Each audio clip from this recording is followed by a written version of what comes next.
The primary role of the nervous system is to keep you alive. It is to keep you alive and to keep you safe. It is not here to help you thrive. It is here to help you survive. Welcome to the Live Unrestricted podcast, a show where you'll learn how to heal your relationship with food and your body so that you can focus your time and energy on more important things like your personal growth.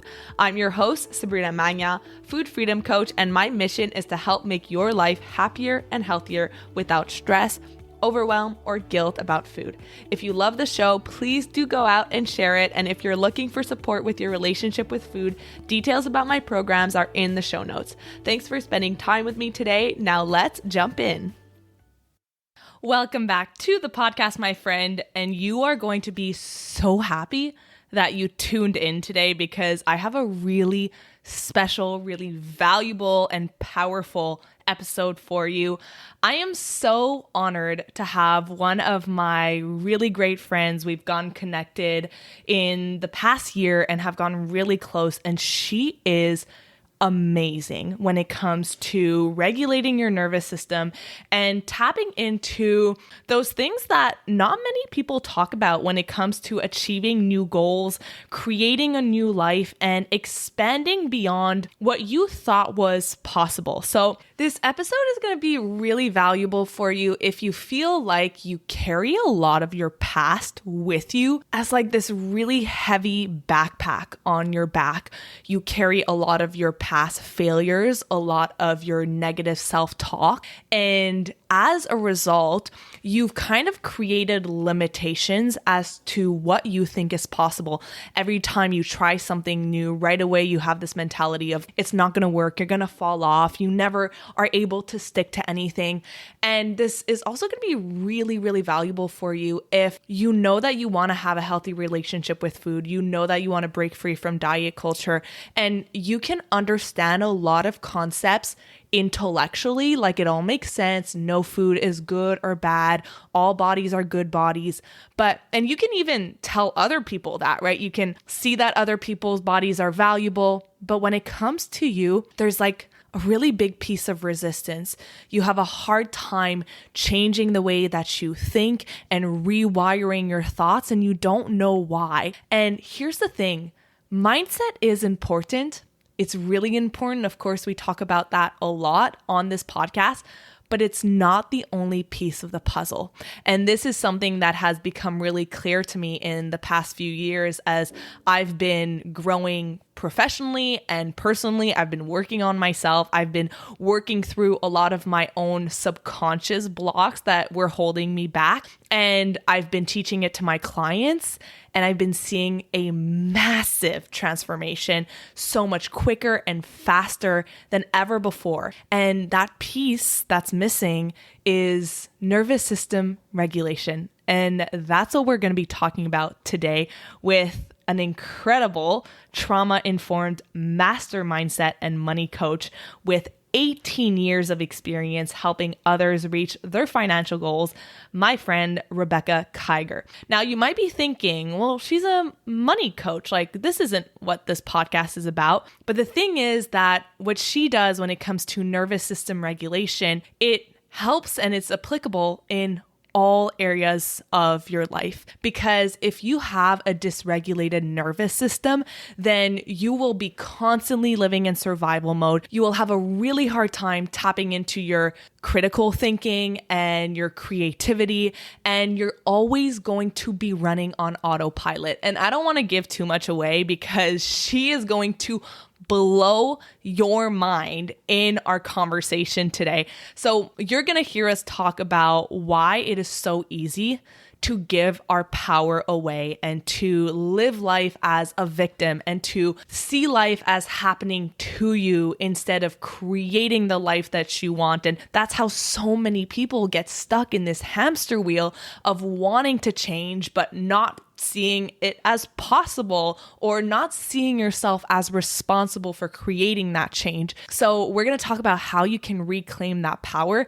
And then you're going to get a masterclass on what your nervous system is, what it's responsible for, how it behaves, how you can know if your nervous system is dysregulated, how you can start tapping into different strategies to get yourself to a state of peace and calm so that you can create something new, so that you can stop repeating the same thing over and over and over again, which is maybe something that you've been experiencing, right? Years or even decades of frustration because you're repeating the same patterns and you don't understand why, because you want so badly to change.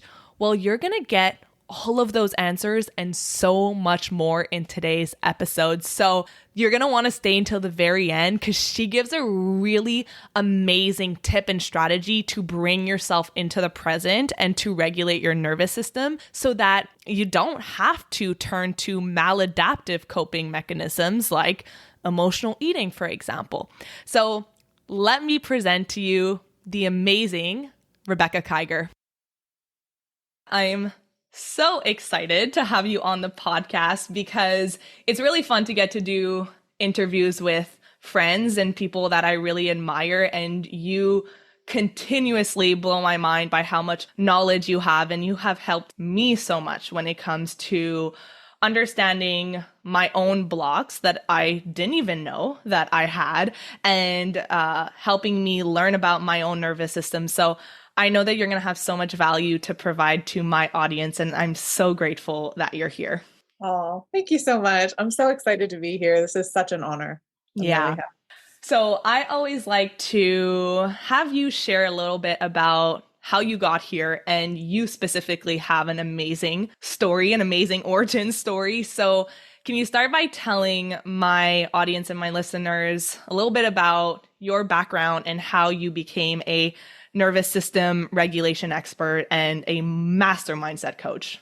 Yes, absolutely. So I didn't start out this way. And so I love to share my story because I really think that it paints the picture of no matter where it is that you started in life, you can achieve your goals. You can get to where you want to be. You don't have to stay stuck. And so my story begins back in childhood when my mom was a single mom of 7 kids. And so we grew up below the poverty line, had nothing really. I mean, it was a deep, deep struggle. And I had experienced a lot of trauma with the relationships in my life, the caregivers in my life, spiritual, mental, emotional, physical, sexual trauma, all of the above. And so it was very tumultuous when I was growing up. And so going from that place, I then sort of repeated some of the cycles I saw my mom repeat. I ended up getting pregnant at the age of 17, had my daughter my senior year of high school.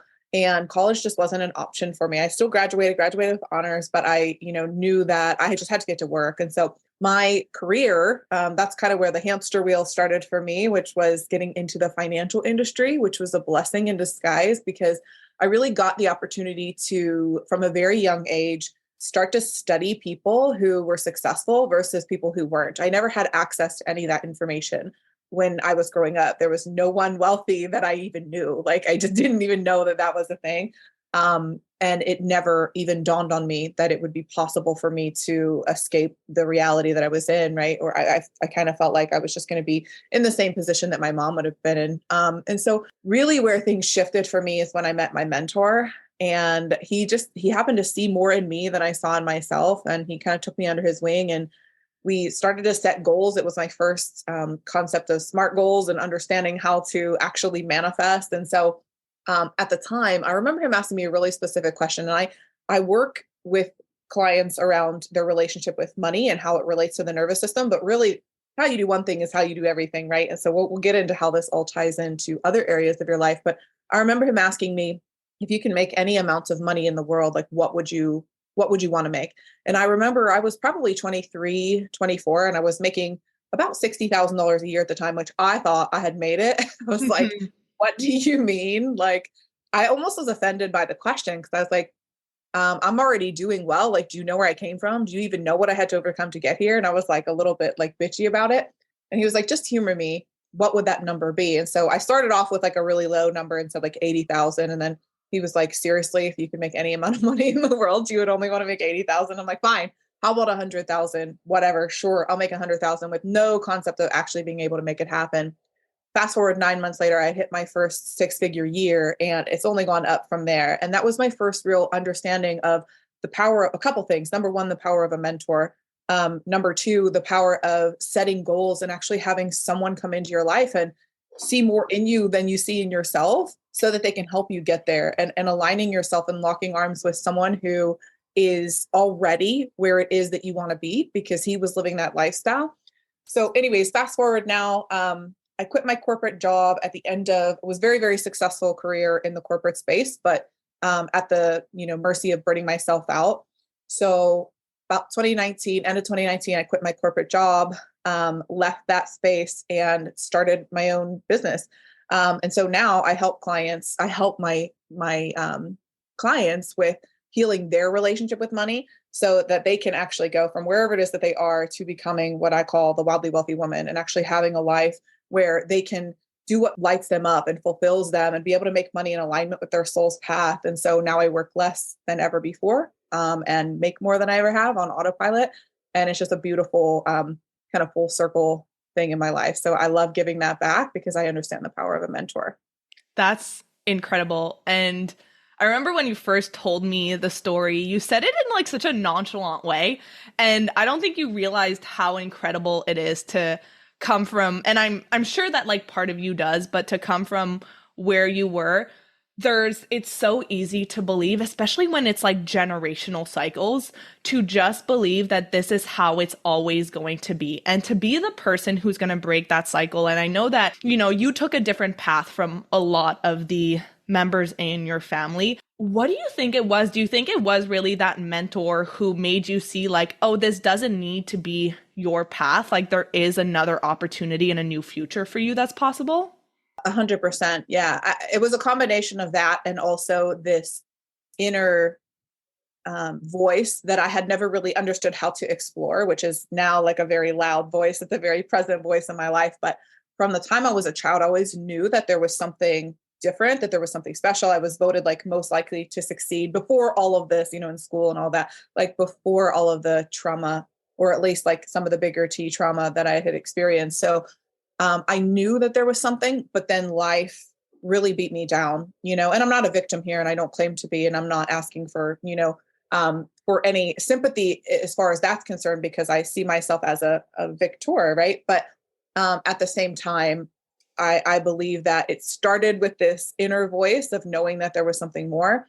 And then when my mentor came into my life in my, early to mid 20s, he was there to be a reflection and remind me of who it is that I actually already knew that I was, but all of the trauma, all of the abuse, all of the shit, for lack of a better word, that I went through really had me so disconnected from that I couldn't see that path. It wasn't in my awareness. And so he was kind of there to remind me of that. And then also to call me up to that reality that I got to step into as a result. Yeah. You said something that I wrote down. You said, I don't see myself as a victim. I see myself as a victor. And I was actually having this conversation with my clients last night, and we were talking about when you have to notice when you're giving your power away. And we live in a society that's constantly telling us that we're not powerful. And so it's very easy to get addicted to being the victim. It's much easier to constantly be giving your power away to circumstances, to other people, to your current situation than it is. I kind of had to give one of my clients a little bit of tough love and to see like, you are not a victim to your circumstances. And the more you give your power away, the more you're going to remain in the exact same situation. It's so much harder to take responsibility for your life. So why do you think that we actually get addicted to giving our power away, to not seeing ourselves as powerful and taking responsibility for making changes? I love the question. And I spent many, many years there. So if you're here and you're listening to this, understand that you're definitely not alone. And it doesn't mean that you're always going to be in this place, but it's primarily based around what you had already alluded to, which is the conditioning, right? Like from the time that we are born until we're about the age of 7 or so, we don't have an analytical mind or a critical faculty. And so that's what's called our programming years. That's really when we're trying to make sense of the world. And if you can imagine, like from the time that we are introduced into the school systems and put into the educational position where we're having to like raise our hand and ask for permission for simple bodily functions like going to the bathroom, right? Like how much we're giving our power away, and we're conditioned and programmed to do that from a young age. And so if we're in a position where from the time that we're born until, like I said, around that crucial age of about 7, that these things are being introduced to us, and we're always looking for things outside of us. And our parents are telling us, good girls don't do this. And, if you're a nice girl, she stays quiet and she doesn't do that. Like all of the things that we're programmed and conditioned to believe, it has us really disconnected from that inner voice. It has us disconnected from who it is that we actually came here to be, because we're being told who it is and how it is that we should be on this planet. And so by the time we get older, we don't know who we are. We're just like, we don't even necessarily know how to take our power back, because we didn't know that we gave it away in the first place. We just thought that this is the way that we were supposed to be and how we were supposed to act. Even in our language, like think about the language, like don't act like that. Well, if you're acting like something, then you're not actually truly being your authentic self, right? Mm-hmm. So we're told from a very young age to show up in a certain way. And then it really puts us inside of this box that we begin to show up in the world in that way with these masks and these facades that are not actually truly us, because we don't feel safe being our authentic selves. Yeah, it truly, like, I'm a very visual person, as you know, and I see a lot of things visually in my mind. And when I think about reclaiming your power, it really does feel like you're swimming against a stream. It really does feel like, especially when I started my own business, like no one in my family, no one in my friend group was doing that. And I think it was really just like having a lot of innocence to think that it would be possible, and to have the audacity to think that I could make it happen. And that's the reason why I was able to make it happen. But when you decide to pave your own path, and also I love what you said of like, even just connecting to what it is that you want, and connecting to what is my aligned self. So, and we'll get into the topic of nervous system regulation, but so many of us are living in this state of survival that it's really hard to slow down and even think about, what is it that I am meant to do? What is it that I truly want? Not what other people are telling me that I should want. And especially in the context of this podcast, having a certain body, is that what I truly want? Is that what I'm doing because I think that that's what I should? Because everyone is talking about weight loss. Everyone is talking about looking a certain way. And we don't actually pause and think, but is this endless pursuit of weight loss actually making me happy? Oh my God, it's so true. And it's like, again, the way we do one thing is the way we do everything in life. So think about that in the context of weight loss. Think about that in the context of trying to go outside of you to get fulfillment through money and relationships and all of these things outside of us. Because I mean, we can go down this topic as well, but like the way I see it is, hey, if we could keep a society very much so connected on giving their power away and going after chasing all of the external things and listening to authority and never, and disowning themselves and not connecting to themselves, then we have a population of people who can be very easily controlled and disconnected from the power that they actually have. So I think it's a learned behavior. It's not actually ingrained in us or taught to us to walk with power, to walk with confidence, to use the power that we have to actually go and try to fulfill our dreams. I mean, think about it. From the time that you are a kid, you're asked, what do you want to be when you grow up? Do you want to be a teacher? Do you want to be a, whatever, like all of these doctor, different things. A lawyer. Right. You're never even asked. It's never even presented to you what kind of business or what is your mission or what is your purpose or what it lights you up. And I think we are kind of turning the page on that. There are more conversations that are happening around this. There's, we're seeing schools popping up that actually are in alignment with this, but it's a more easily controlled population is my thought process behind it. And so if we can begin to take our power back, step into our uniqueness, step into our authenticity, step into our mission and our purpose, then that allows for others to be able to see that it's possible, which is exactly what, you and I are doing, right? Mhm. And to be able to see what's possible for them, because we don't have to be stuck in these corporate rat races. We don't have to be stuck in these jobs that we hate. There's no amount of money that can buy that fulfillment and that happiness that you get from walking in your purpose. I know that I made a significant amount of money in the corporate world, and was like crying on my way home from work every day. There's no amount of money that you could pay me to go back to that. So it's really just important for us to be having these conversations because people can see, oh, if she can do it and she was able to overcome this and she steps outside of her comfort zone and did whatever it is, started a business or, started healing their relationship with their body or food, whatever it is, right? All of these things are against the norm. And that's Yeah. hard. That's scary. And like you said before, like being a cycle breaker is not for the faint of heart. We need to stick together. You need to find a mentor. You need to find someone who is going to help you and who's going to walk alongside you, because the shit isn't easy, for lack of a better phrase. No, absolutely. And I'm trying to find a best way to formulate this, but when it comes to being a cycle breaker and when it comes to having the ability, even just the ability to pause and to think about reclaiming your power and doing something different, doing something that's out of the matrix, out of the norm, what does your nervous system have to do with that? And for those who aren't familiar, can you explain what your nervous system's role is? Your sympathetic nervous system essentially is like your fight or flight response. So what happens is it's your brain and your nervous system does not know the difference between a real or an imagined scenario. So if you're feeling anxious, you're feeling nervous about change and creating a new reality, then your body doesn't know the difference between, okay, this is just something new, a new habit that I want to create, or this is a saber-toothed tiger about to kill me. I need to now fight, or I need to run away, or I need to shut down because I have no ability to survive this. So what happens then, unfortunately, is when we go into a state of fight or flight, which all animals pretty much do this. If you see, like I live in a population where there's a lot of deer around here.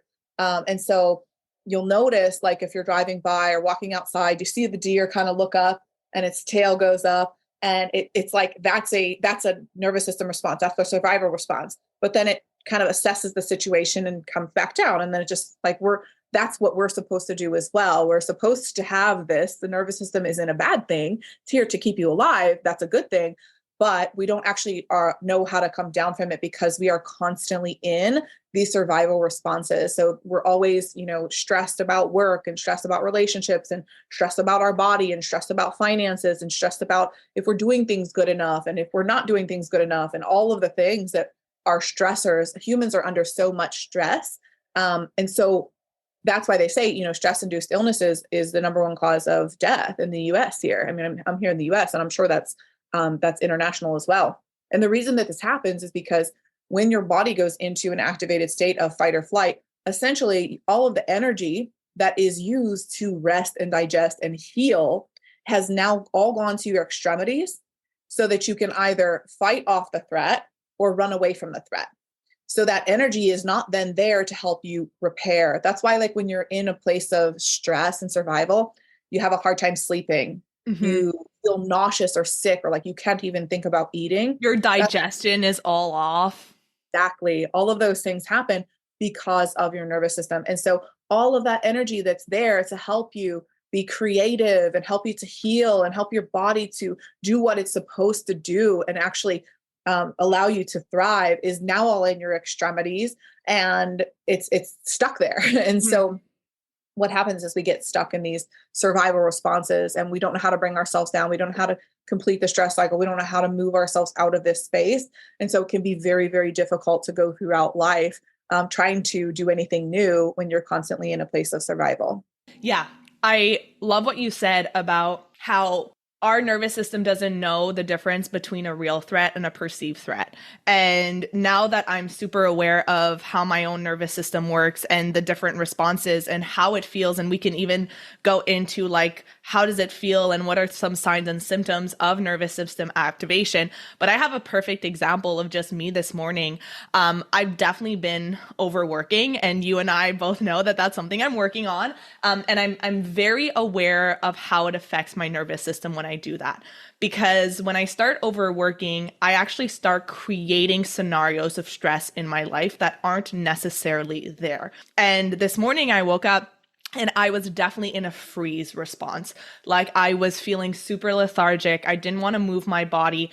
And what often happens is we feed into those things. So like if we're feeling very activated, then we actually do more, right? Like I'm just going to work more. I'm going to do more. And I now know, okay, when I'm in this freeze response, what we want to do is how do I get myself to a place of equilibrium? How do I get myself to a place of just like feeling more centered? So for me in that scenario, it was to put on some music that gets me going, that gets me excited. And I went for a bike ride because I knew that just sitting down and doing deep breathing exercises, yes, it would be helpful, but those are actually more helpful for me when I'm in this like fight and flight kind of response. And when I'm in this freeze, what I want to do is I want to get my body moving. So when it comes to, for example, your relationship with food, what people don't understand and what's often left out of the conversation is that there's no single food that's more harmful for you than the stress and the anxiety that you feel around food. Because as you just explained, when we feel this stress, when we feel this anxiety, we're putting a lot of stress on our nervous system, and you're no longer able to regulate. You're no longer able to focus on digestion and just having this sense of peace and calm in your body. Now you're constantly activated. And when we feel activated, what happens is we do more disordered eating habits and we have maladaptive coping mechanisms. And so your relationship with food and feeling peace and calm around food in your body should be your number one, or at least in my opinion, and you can tell me your opinion as well, but when it comes in the context of your nervous system, should be your number one priority. Oh, absolutely. 1,000%. Because when your nervous system is activated, your analytical mind goes out the window. We don't have access to our critical faculty, our analytical mind. It's very much so like that survival fear brain. It's very much on autopilot. And that's what it will feel like, because a lot of people think, and the kind of old way of talking about changing your life, it was like this mind over matter concept. And I do obviously understand the importance of mindset. I'm a master mindset coach. I have studied in neurolinguistic programming for a very long time, which is the study of the mind. And so this is very important. And I also think that the kind of new way of viewing things is nervous system over matter, because as more and more research comes out, we are realizing that decisions are actually made 80% of the time. Our decisions are body to brain, not brain to body. Meaning the vagus nerve, there's a nerve that connects your brain to your body. The majority of decisions that we're making are coming from the body, from the nervous system, on average 7 seconds before we logically or consciously know that we're making a decision. So that is why it's so important to make sure that we are regulating our nervous system, understanding these concepts, and moving ourselves out of these activated responses if we want to create change. Because if we don't, then we're just creating from the past. We're never going to have a new reality. We're never going to show up around money or food or relationships any differently, because we're just continuously doing the same things over and over and expecting a different result. And we know that is the definition of an insanity, right? So I think it's really important to understand that nervous system healing is 100% one of the least talked about things in our industry, but one of the most important. Yeah. And that shutdown of your analytical mind is a really important factor, because you're not able to change your thoughts around food or around your body when you're in this state of survival. And what I often hear is like, there's a lot of people who listen to my podcast or on this intuitive eating healing journey, and they always tell me the same thing. I understand that no food is good or bad. I can understand the effects of diet culture. I know all of this intellectually, but I just can't change my mind. I can't change the way that I think. And it's like, of course you can't, because the driving emotions that you're still feeling around food are from this nervous system activation, this stress, this anxiety. And oftentimes our brains will create the most crazy stories. Like we'll go into, when you're in that nervous system activation, you will eat a piece of pie and you won't do this logically. You won't do this consciously, but your brain will create such a story about what eating this one piece of pie means. Instead of when you're in this calm, cool, collected state, you're able to pause and breathe and say, it's normal. It's okay. It's perfectly healthy to enjoy food and to have this piece of pie. And when you're able to reframe from that place of presence and intention, then you're less likely to binge, because now you don't think that you've completely ruined your day and that you're going to gain weight and what's the point, and going into that spiral that we all can get into. So being able to tap into your body and self-soothe is really the way that changing the way that you think is going to become possible for you. 100%, because you can't mindset your way out of a nervous system response. If the response is in the body, it needs to be settled in the body. You can't mindset your way out of it because your brain is reacting to the nervous system, the fear response.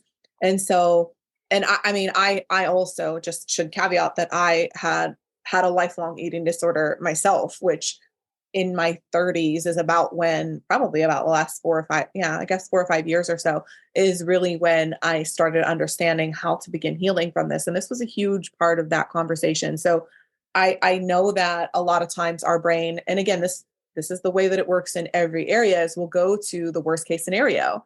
And it's going to go to what is the worst outcome that could happen so that I could prepare myself for this. When in all reality, how often does that worst case scenario actually happen, right? Mm-hmm. And so it's really important for us to know that the thoughts are following the body, not the other way around. And so I think sometimes we try to control our thoughts. We try to stop the thoughts, when in all reality, looking at the way that you handled it this morning, you have to have, I work with my clients and we create something called a release technique toolkit, which is a toolkit for them to use when their nervous system is activated. Because like you said, the bike ride worked well for this.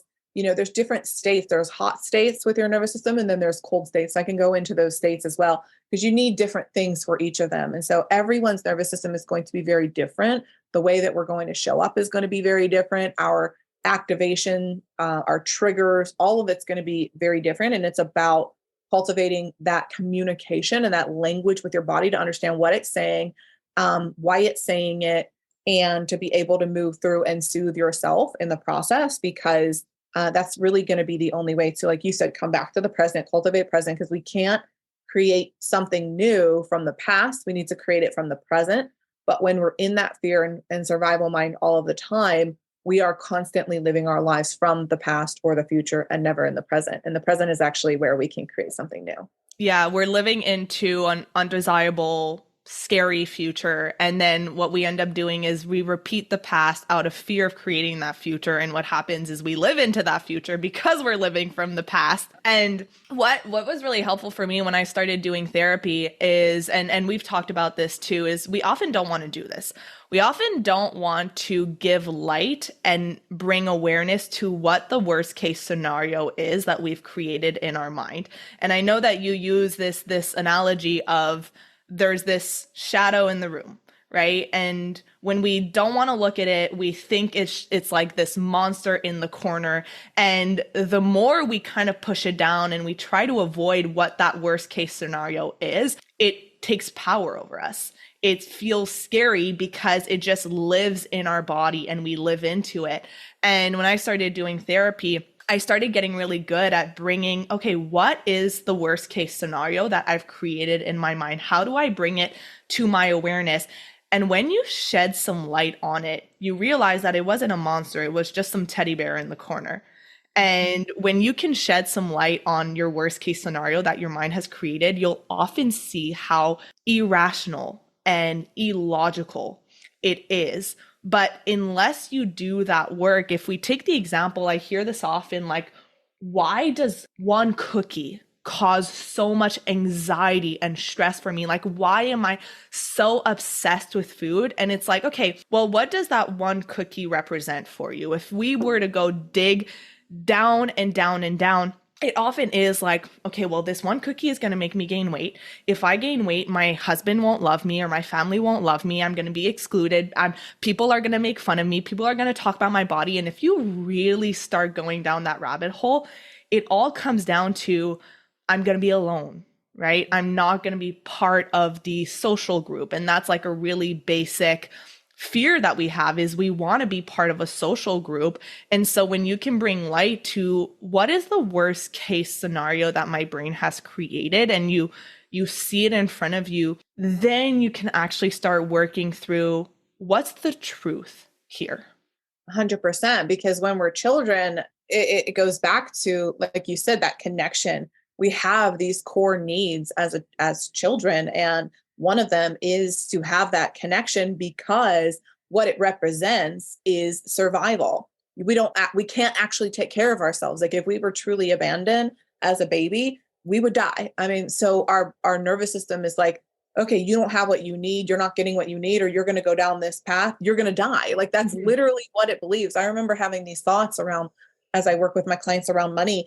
And it's funny because I would think, oh, if I don't sign this client, or if I don't, get this, whatever it is, this check, or if I don't have this kind of income this month, it would literally, my brain, as I started to unwind some of this stuff, the worst case scenario was for me, my brain is telling me I'm going to be homeless. Mm-hmm. And it's like, wait, what? It's like, don't sign one client, I'm all of a sudden going to be homeless. Like, and we're just constantly waiting for this other, shoe to drop. We're waiting for this thing to happen, waiting for something to happen. And so the way that our nervous systems are set up is we have this baseline to ascend. It's called an upper limit. If you've read the book, The Big Leap by Gay Hendricks, such a good book, powerful, powerful book. And it talks about this concept, doesn't talk about as much how to heal from it, but it does explain this in more detail.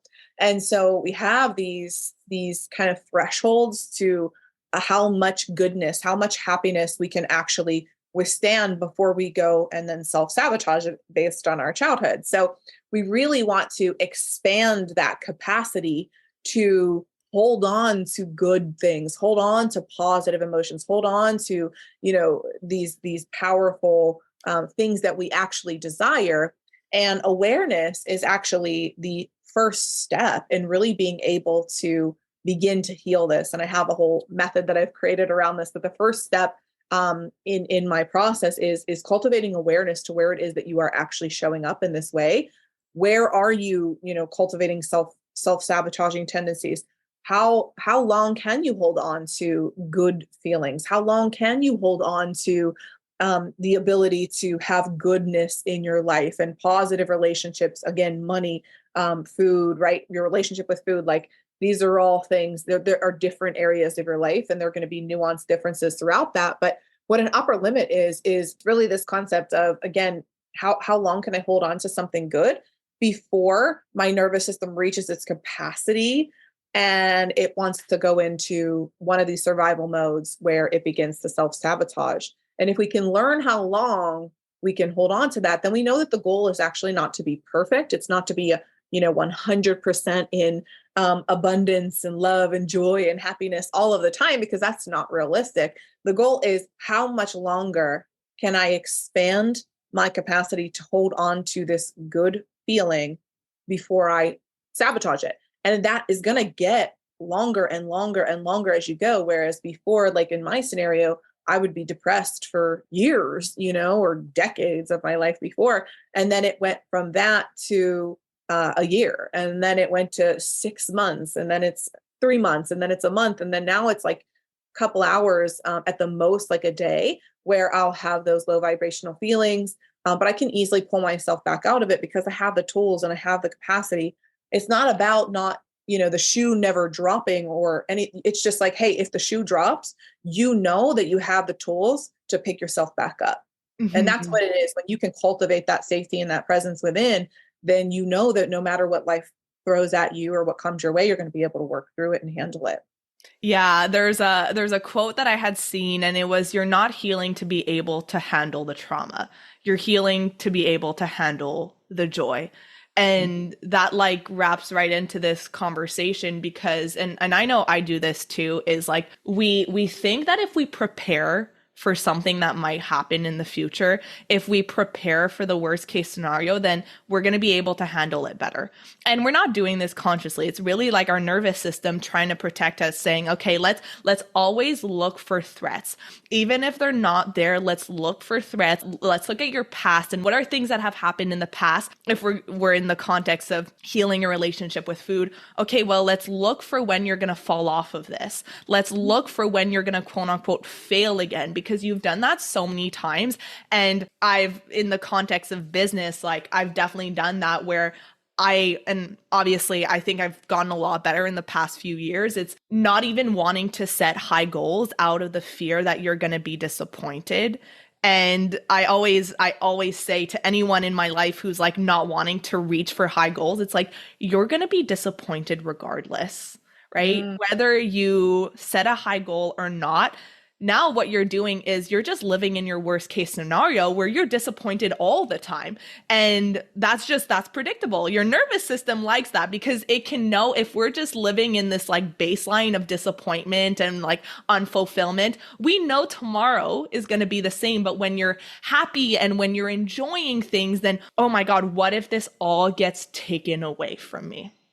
And there's levels to this and layers to this. And that's typically what I end up seeing with my clients. Yeah. Once they start getting some progress, once they start moving towards their goals, once they start healing, then it becomes, yeah, what if I do all of this and then it all goes away? So it's really important to know that you're not alone if these things are coming up. It's the way that the brain and the body works. There's actually another book that I forgot to mention earlier. It's called The Body Keeps the Score. And Mm. so when we're living from that place of, okay, our body is basically going back anytime a scenario pops up. It's like going back to this filing cabinet of things that have happened in your life. And it's like, oh, this one's like similar to this. So it must mean that, because we're meaning making machines. We love to make meaning of everything. And so, oh, if I eat this cookie, that must mean that I'm going to fall off and I'm going to ruin all my progress and I'm going to do this, right? I've done that far too many times, right? No matter what it is that we're doing, we're assigning a meaning to what it is that's happening based on that fear and that survival response. And like you said, it's just continuously creating more of the same instead of creating something new. And it's freaking exhausting and it sucks. And like you said, it feels like you're swimming upstream, like Mhm. you're just fighting against, and you're literally not going anywhere. And so what I help my clients do is step off of that hamster wheel to actually like, hey, you could just move to the side of the stream here and we could begin like flowing with the water. It's okay to actually be in a place of peace and fulfillment. But like you said, with that quote, which I love, I've seen that as well, where we're actually healing to handle the joy instead of the trauma. Because again, what's uncomfortable is, or I'm sorry, what's unfamiliar is unsafe to the nervous system. And so we've got to be able to cultivate safety around the new that we want to bring in. Otherwise, we won't be able to create it. And so it's about allowing our bodies to get on board and feel safe with this new paradigm that we want to bring in, because the body is going to override every single time the conscious mind. There is so much going on below the surface. It's kind of like if you think of like an iceberg, what you think is happening is that tip of the iceberg. Yeah. Ever seen a picture of the iceberg? It's like there's all this stuff underneath that is actually dictating your decisions. NLP suggests that 95 to 99% of the decisions that we make on a daily basis are actually below the conscious awareness coming from our unconscious mind and our nervous system. So truly, if you want to cultivate change in your life, we've got to take into account how your nervous system feels about this change. And Yeah. if you're not seeing change, if you're seeing yourself continuously repeating the same cycles over and over and over again, that's a really good indication that there is healing that needs to be done. It's okay to ask for support. It's okay to get the help that you need. And it's okay to begin this journey. And I would highly recommend doing that with someone alongside of you. I mean, obviously, if you're healing your relationship with your food and body, Sabrina, you are like an absolute expert in what it is that you do. So align yourself with Sabrina She's incredible. She's helped me so much, just even in the 6 short months that we've really been getting to know each other. And so it's so powerful to be able to have that mentor. I, of course, work with clients in the area of money, but having someone who can help you navigate this, because trying to create change in the same environment that you're in, right? That Albert Einstein quote, it says, oh, you can't solve a problem with the same consciousness that you use to create it. And so the people in your life currently, the situations in your life currently, they're not just going to magically change. Get the support that you need. It's okay to do it. And it happens in stages, and just be compassionate with yourself, because this is a lifelong journey for most people. What took you decades to get here is not going to just change overnight. And that shouldn't be the expectation. The expectation should be to give yourself, the 6 months, if you could wake up 6 months to a year from now and have your whole life be completely radically transformed, wouldn't it be worth it? Versus wanting that magic pill, which is another sign of nervous system dysregulation, by the way, is if you're kind of prone to that magic pill, mentality. Shiny object syndrome. Shiny object syndrome. Let me just take this one thing, it's going to solve all the problems. Instead of doing that, why don't you just commit yourself to the process of getting the support that you need? Give yourself a good 6 months to a year with the right mentor, with the right space, with the right mind frame, and your whole life can be radically changed. I'm going to end it there. Like, mic drop right there. There's so much more that I would have wanted to go into, but this is such a good place to end. And Rebekah, I'm sure I'm going to be having you again on the podcast. Thank you so much. Like, that was so incredibly valuable. And I was going to say, if you can leave my audience with like one action step.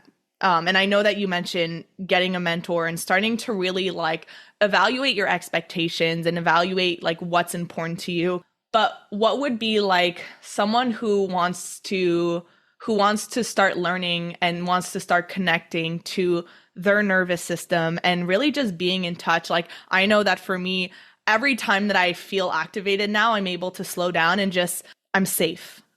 Like, that's one of the biggest things, is like being able to remind myself that I am safe. And whenever I am setting a goal and my brain is on board, or like my logical mind is on board, but my body's not on board, I'll put my hand on my heart and I'll ask myself, what is it about this that doesn't feel safe? And then I'll journal on that so I can bring awareness to that. But from your point of view, what is like one thing? I know that it's hard to wrap it into one thing, but like one thing that they can take away and start even applying to their life this week.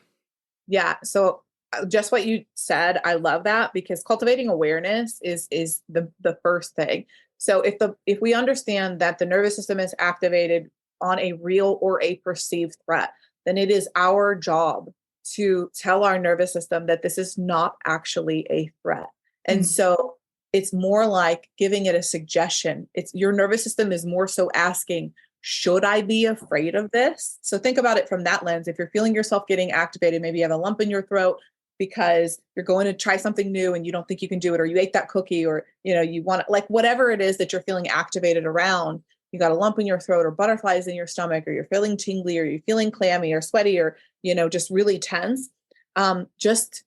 Remind yourself that your body is asking you, should I be afraid right now?